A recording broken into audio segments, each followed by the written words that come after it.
Hey there, it's Susie, and thank you so much for letting me in your inbox. It's the final message, final email of 2023, and I am so glad to be here. I will tell you, I ended the year a little bit melancholy, and I am just coming out of it. And I just had a great, breakfast with a friend, and I was explaining how I was feeling because the holidays came a little early for me. So while everybody else was really busy, I felt a little bit like, what? I'm ending a little bit slower and just feeling a little bit lost, feeling a little bit melancholy, truthfully. And that is not such a bad thing. It just feels a little bit off and off balance. And so I just want to share with you because the holidays aren't easy for everyone. And I know that we're not done and New Year's Eve is coming, but the calendar is going to flip and it is just another day. And we make sometimes everything to be so much bigger than it is. And the truth is, we do a lot. And we often will say, like, let's breathe and let's stay present. But what really helped me get out of the melancholy feel that I was feeling, you're sort of spending a little more time alone. And I don't really mind being by myself, but sometimes you need a little connection, right? So I really appreciate that you guys listen here. I'm going to tell you a little bit about what I've done. And if it can help you, if for whatever reason you're feeling the way, and even if you're feeling great, this is a great exercise because I looked back going, what am I doing? Like, what's next? What's next? And we do that so often, right? It's not that it's never enough, but there's like, what's next? What's next? We forget to kind of sit in what it is that we've accomplished. So what I did was something super simple. I went back to my calendar, Google Calendar and Facebook, which I really use as like a personal diary. I post up there just simply so I can remember what year things happened. And I made a list. I started in January, and it's not pretty. It's on the back here. But I made a list of all the things that I've not go every detail, but like the major accomplishments throughout the year. And it's a lot of times it's bittersweet. Like it's the good and the bad, or it's the yin and the yang. And I have created a lot of workshops, and I had a lot of success with that. But I've also gone to a lot of workshops. I have coached many women, and I have been coached by different women.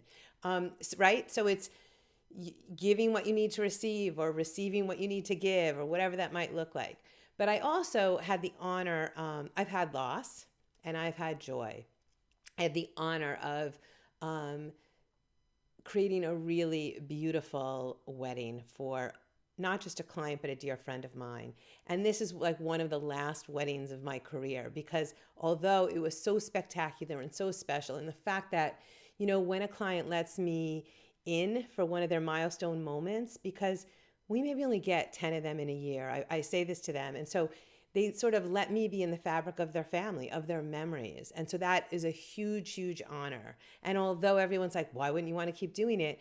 It was time for me to sort of put that chapter of my life to bed. Like I just, maybe I'll do an event here and there, but I was ready to sort of pass the baton, let the next generation of event planners that want to do it, because I feel like there's just more for me. There's different things. And it sort of ties into my word of the year of 2024. So speaking of that, I was a little like, what is that going to be? So I started out, I went down 3 different words and I'm like, I think it's this.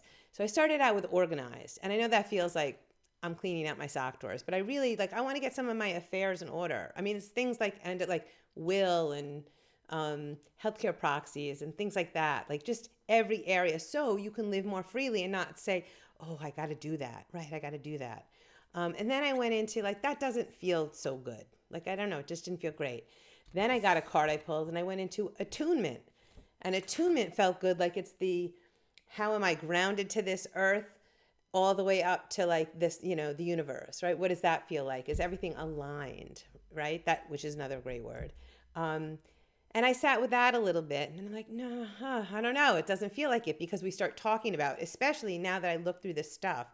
I mean, if you said to me, did you travel in 2023? I would have said, yeah, probably a few times, but I traveled more than that. You sort of forget I went to Florida. I went to California. I went for different events. I went to London because my daughter got married. I mean, how awesome is that? Those are big things. So what I realized is we're always on to the next. We forget to say, wow, I really did have a full and abundant year, right? And even in the loss and grief, I was able to create something beautiful. I mean, even the book, the Love Is book, that was born this past year. I haven't even had a Valentine's Day with it, so stay tuned for that.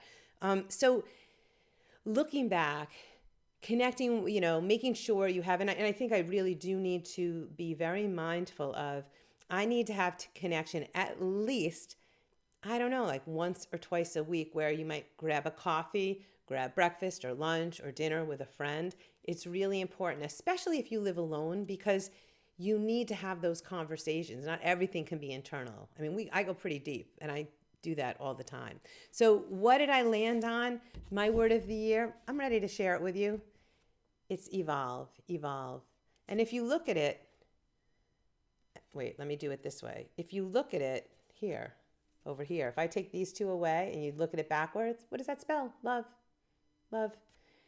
Evolve was a big word for me a bunch of years ago. It sort of feels like it's time for me to evolve, go into that next chapter. And as you say goodbye to, let's say, one career path and lean into the coaching and fitness, what I've been doing also together, but lean more into that and being present, it feels right. And where will my life take me? Where in the world will Susie be in 2024? I can't wait to share that with you. So I just want to thank you again. Great reflections. I'm giving that, just showing you a quick example of what it looked like when I went through my calendar. I want you to try that too. And if you wouldn't mind, reply back to me. Give me like your top 3 or 5 things you did this year. I mean, if you want to give me more, that's fine too. But we forget how much we've accomplished, where we've gone, how we've traveled, how we've helped others. And when you live in a way that is congruent and authentic with you, for you, you light the way for others. All right, that's it. I'll see you on the other side of 2024. I am so glad that you allow me in your inbox, and I can't wait to share some of the workshops, some of the things I'm going to be doing in 2024. And if you're called to come do it with me, great. If not, no problem. This is your life. These are your choices. And there is nothing better than feeling the love, no matter what you do.